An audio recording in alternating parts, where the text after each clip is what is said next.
So I jumped up all of our things here. So if we can now start to divide them between vulnerabilities and impacts, we just have the definitions of what's a vulnerability and what's an impact, so we can start to tell the difference.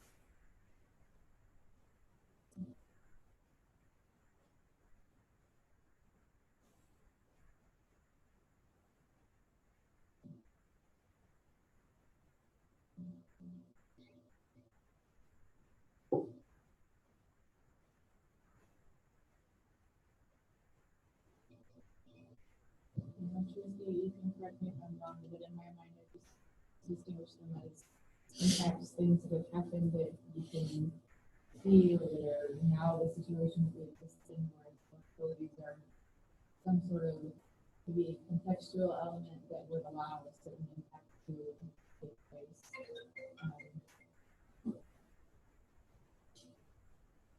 You want to go forward? You want to write these, or you want to just do it? I was just going to mark by each one, which is impact versus vulnerability. I can write the stuff. That's fine.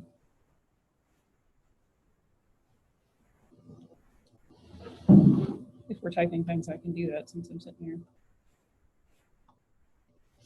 Do we want these in particular colors? Different color? What do you want to, how do you want to do this? Yeah, maybe we put one color. Do you want me to type those words or just highlight the text? What do you, how do you want to do this? Maybe a word, just so we're all clear. Okay. And then,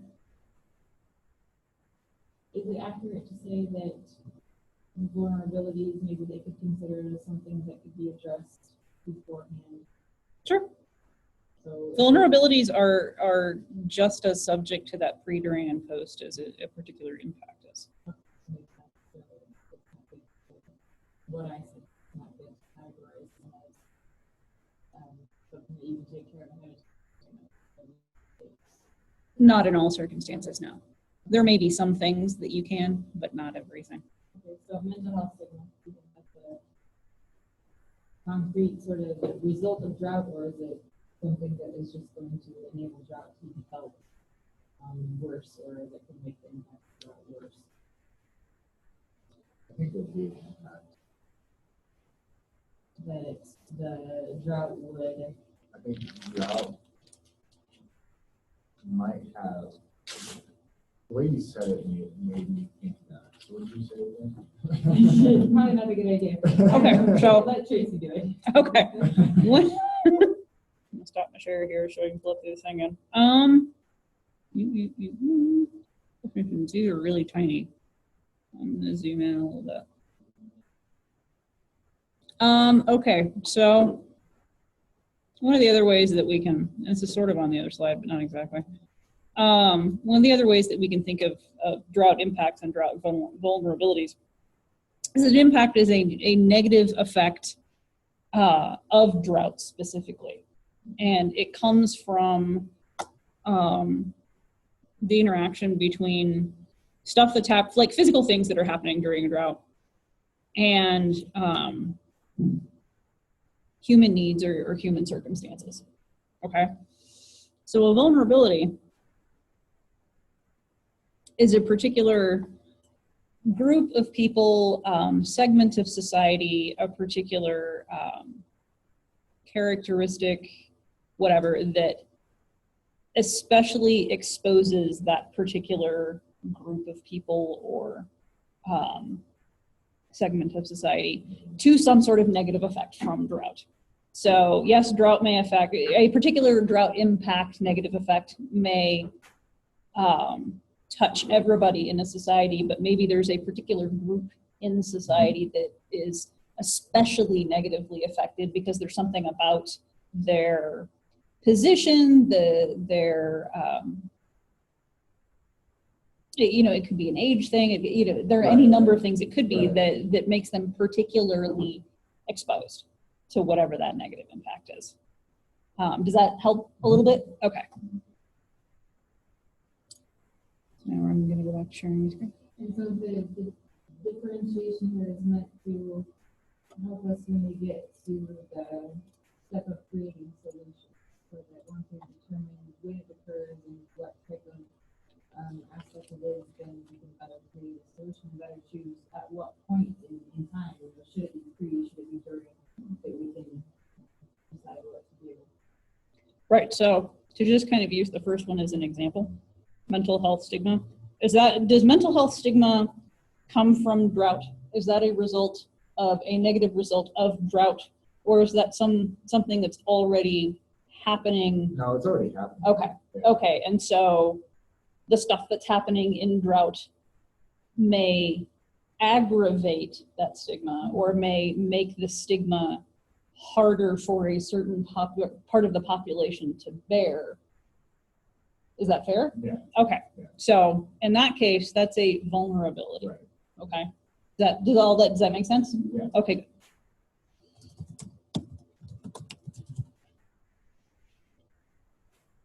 Let's make those yellow because it's easy. This one has me really confused. What's confusing?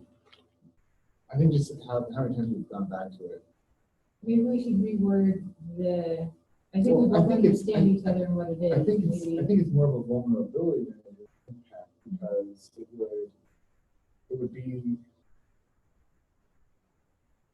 I think it'd be more. It's more of a vulnerability. Than So what if we put fluctuation funding? Because it's not necessarily right. I would how say you like, all have to use it, it's whether or not you're going to get yeah, it. and I think depending that on would how. make it more clear Okay, to have that.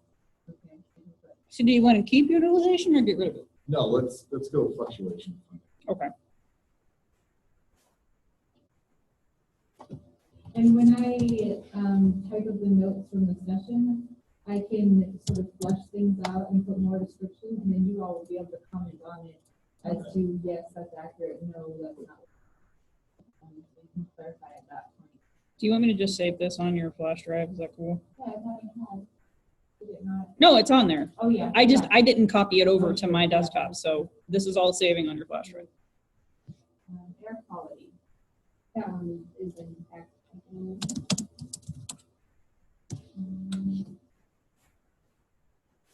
Availability of regional and services in regards to location of those services and what programs you're able to provide.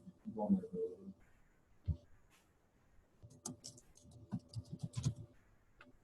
Increased need for mosquito testing for West Nile.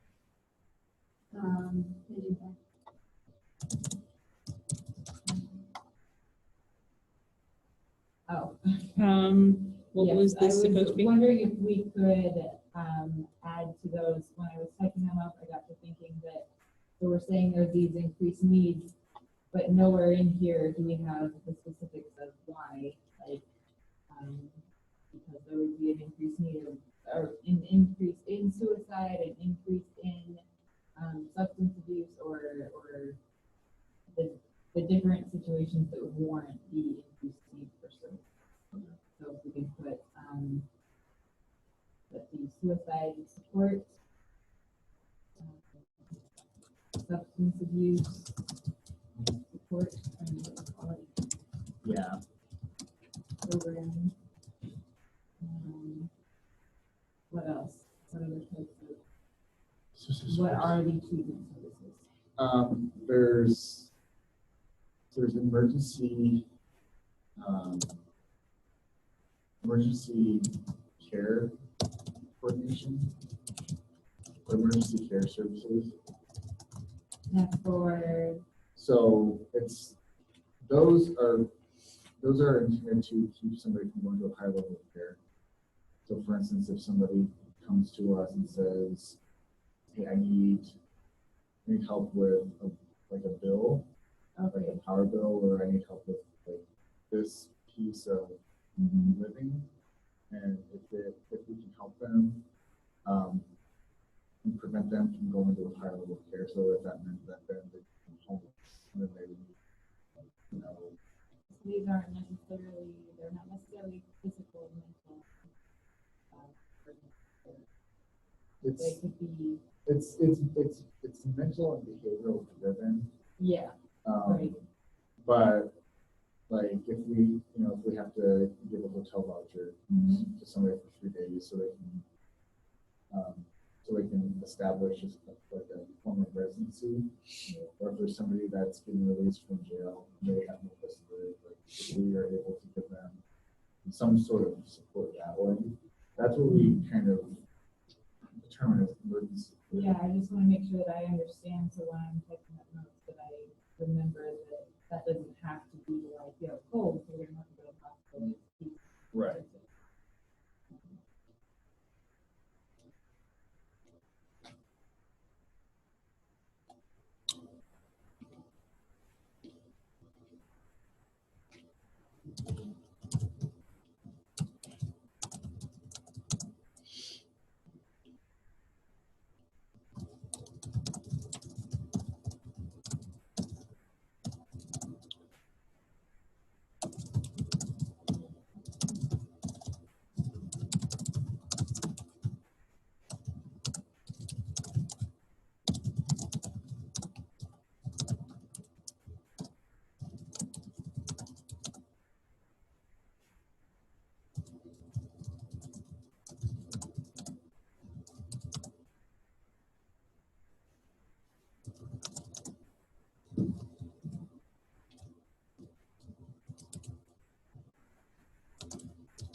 Do you have specific services that you would like to add to this one? Since the first term is pretty general. But services are specific positions you want to, I know we have to healthy families at a different point. I think that comes a lot. Okay. So then is this a vulnerability or impact?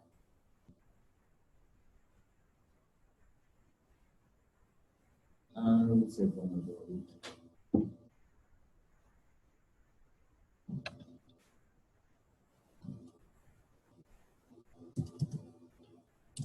Hearing no objections. Do you think it's confusing when that we put it together like that? That I have them with increased treatment services, stuff from top child, suicide, and substance use. Like, increased need for healthy families, child welfare services.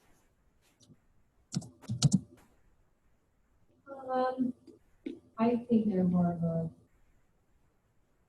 vulnerability thing at this point.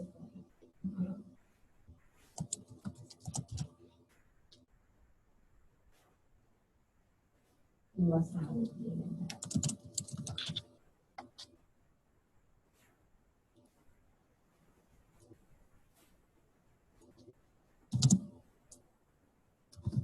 Possibly new funding sources.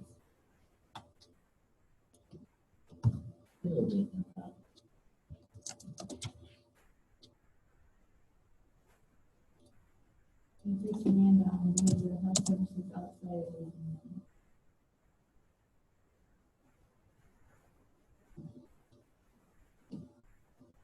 I would say vulnerability.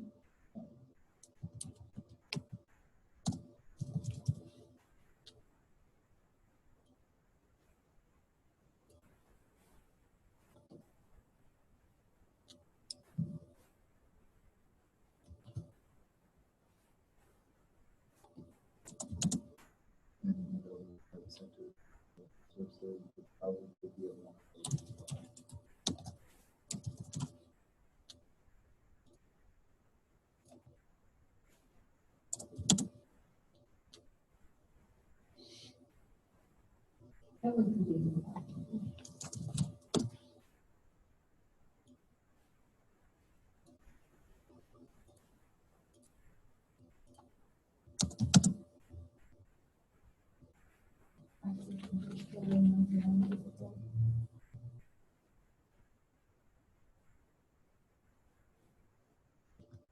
I think that's more vulnerability.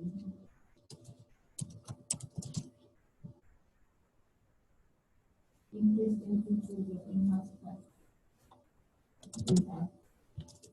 Really nice thing too. I hate the word pet. Yeah. Collaborating outreach and education.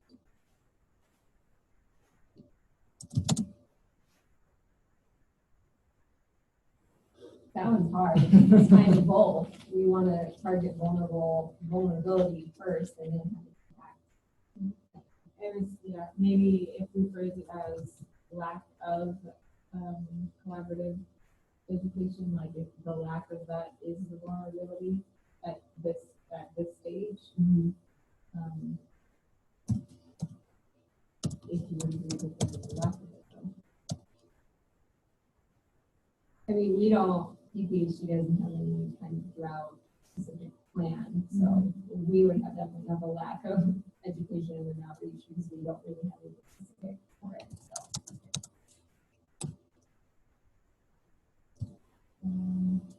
And you said that was vulnerability.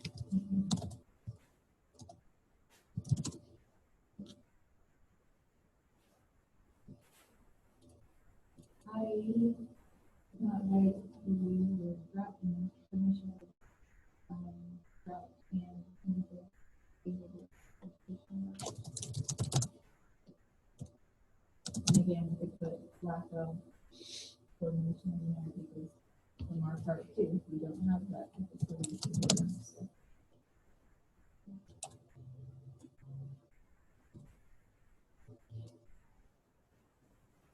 Yeah, it's the vulnerability. And the next one, we would hope would be an impact, because then we have it together at that point that we could help promote it. But an impact of drought or an impact of the outreach? And may have misworded that one also.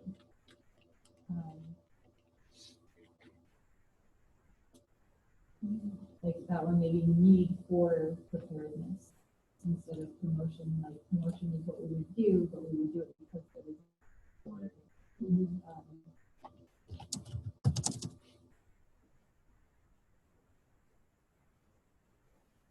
Does that make more sense? Okay.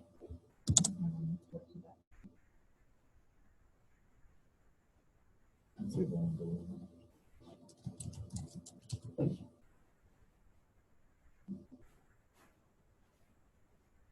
That's it. So, is there any additions that we need to make as far as if we all get hit with the drought, what we're going to be faced with and what we're going to have to deal with from a mental and behavioral standpoint? I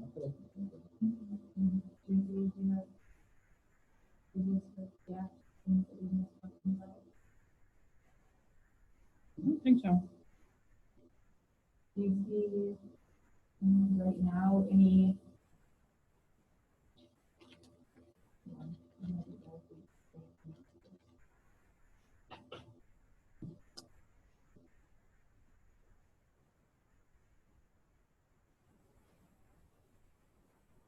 I don't have anything else to do. Anything else that you say?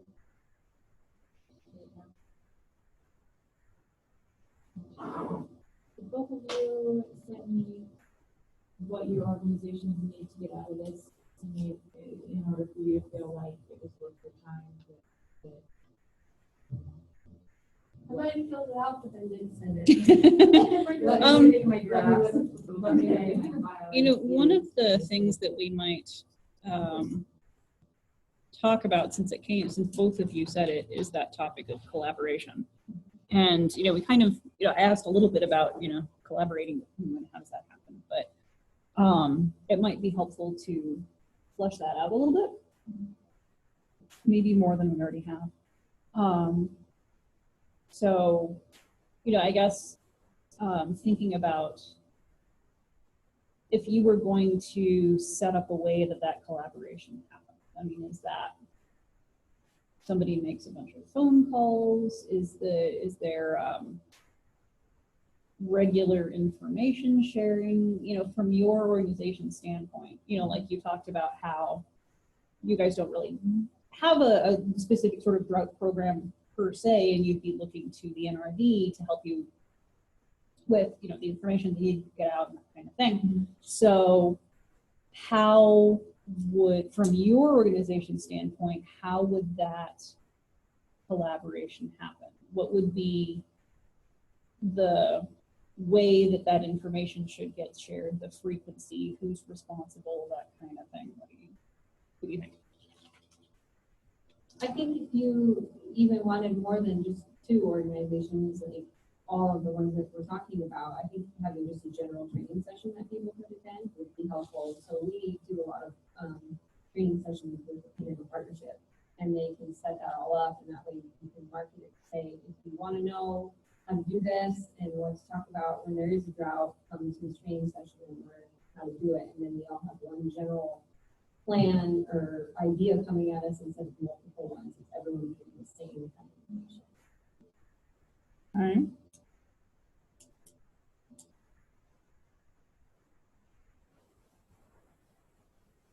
And in developing that training session, is that something that you see that like one or two of those organizations would spearhead? Do you think that it's appropriate for the NRD to spearhead that? What do you think would be most effective? I think a large part of the drought, in my mind at least, is based off of the NRD. I think they would kind of be the big ones that are, because you guys are dealing with the people that are, in my mind, are affected most of agriculture. So that's kind of what I think of you guys would be the big head point. Okay. No, that's cool.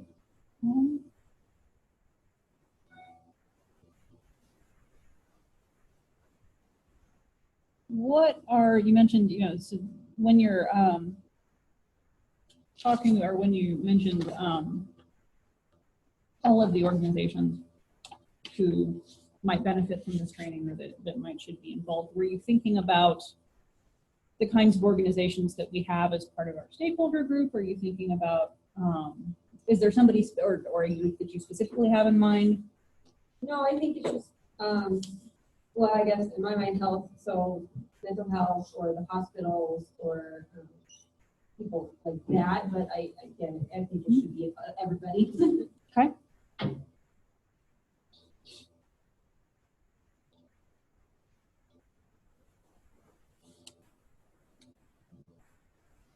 Okay.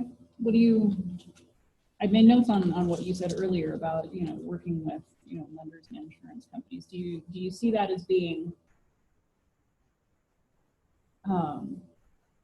well, I guess let me start by asking you some of the same sort of things that I just asked her. Who, from your organization's perspective, is that something that should come from your end? Is that something that someone else should spearhead, or how do you see the framework of that?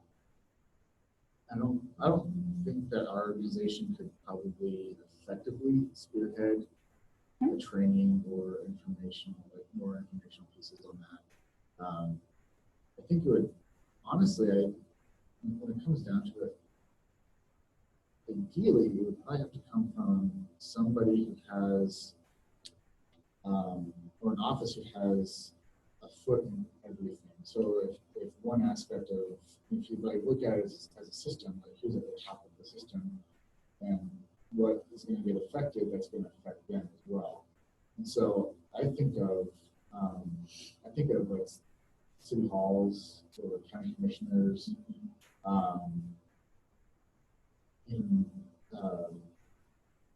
city councils who are going to see that effect at a broader scale, and then having them kind of go through and ask them, you know, if a severe drought happened, how would that affect what you, like, kind of asking what we were asked today, how would that affect you guys on a day-to-day level?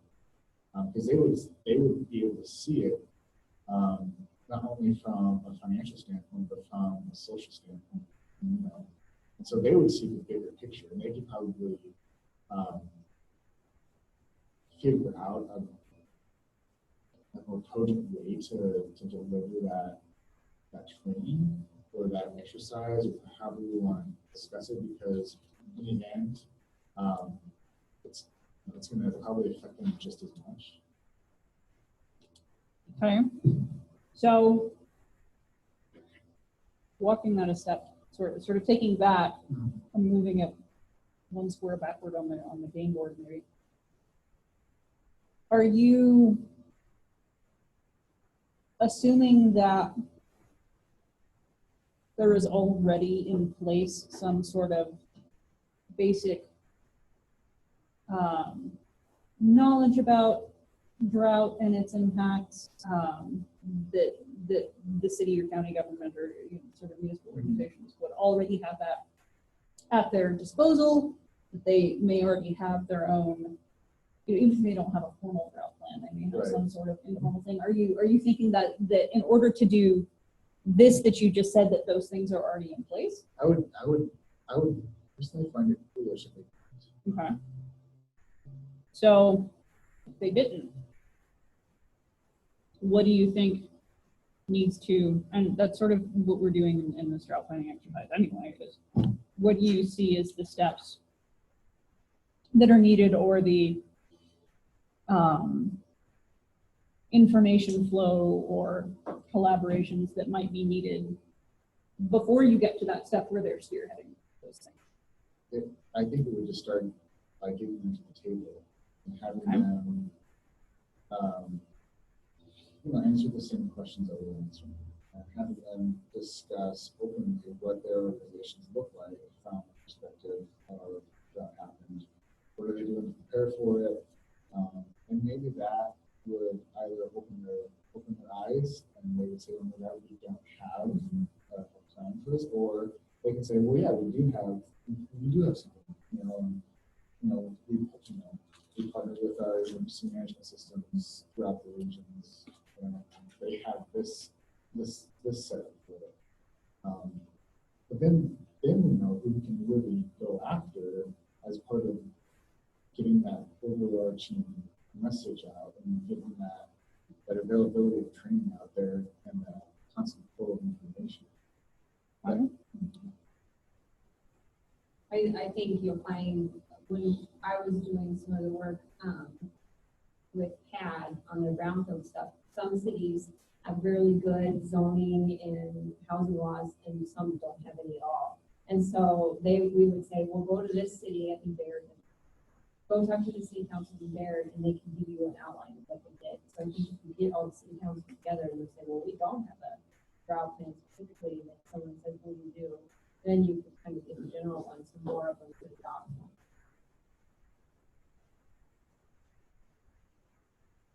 And I feel like the more you bring to the table, the more information they're gathered. And just like you said, Baird has something that's different. I'm sure Scottsbluff has something that's different than Kimball, and Kimball has something that's different than Chapin. But if we can piece it all together, it could become a broader collaborative effort instead of just this centralized effort.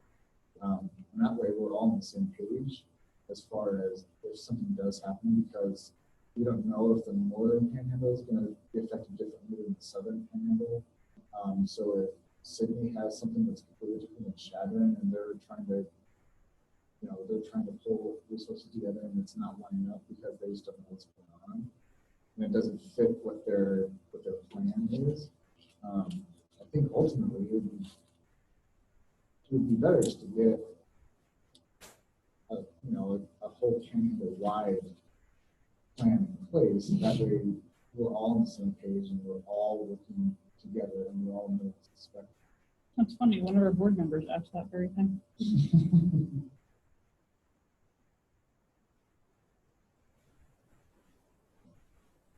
think that's definitely not a very intent in the way we approach the planner from Barry, so I hope those are his ideas. Yeah. Also, with the planner from Scottsbluff, we try to get some local government city people. So I guess that's another question, like, in your all work with different organizations in collaborating, how have you found a way to motivate people to get them involved with this? We can ask and we can try and show benefits to them, but as you see, people decide not to show up, I mean, sure, you're busy, you have other things, but have you found motivation? Outside of just being pesky and just going after them. Oh, so you're giving me permission. What I've found, because I do a lot of big projects, or not project, but like community-based stuff with the program in Division 1. And so a lot of it is going out and talking to, trying to set up meetings with potential stakeholders for this project here and this project here. What has worked with me when I first started off with this one initiative I'm working on, and I was brand new to it, and I started going out and nobody wanted to hear about it. But the more information I had, and the more I could pull in my discussions about talking with other people, then they started getting the sense of, well, if they're doing it, then I probably should be too. And that's actually brought together a lot more collaboration that way. And it's something as simple as just emailing, like, somebody saying, hey, for me, it's like, you have 10 minutes so I can talk to you really quick about this. And then that 10 minutes, and you guys can probably tell, I can talk and stretch it into about a half hour. And it helps them kind of understand what we're trying to accomplish and how it will benefit them. Instead of originally just being like, hey, so we have this program, you should come to this meeting we're going to have, it's going to be great, we'll tell you all about it. But as soon as we can go in and zero in on how it will affect them, and then tell them, oh yeah, well, I talked to so-and-so here and so-and-so there, and they're talking about, yeah, I should probably be part of that.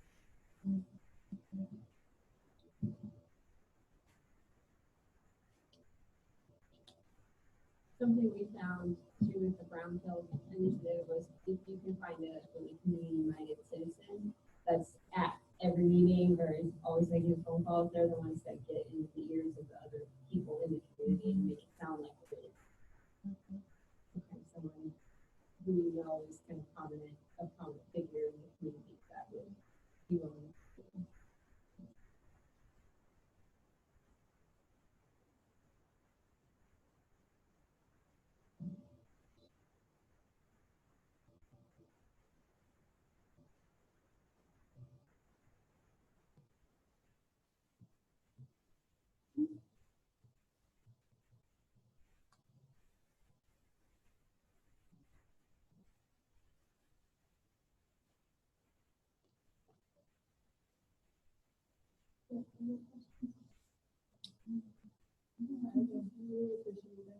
Yeah, thank you. So we're in the process of scheduling all of the rest of the meetings. And hopefully it will be done by the end of this week.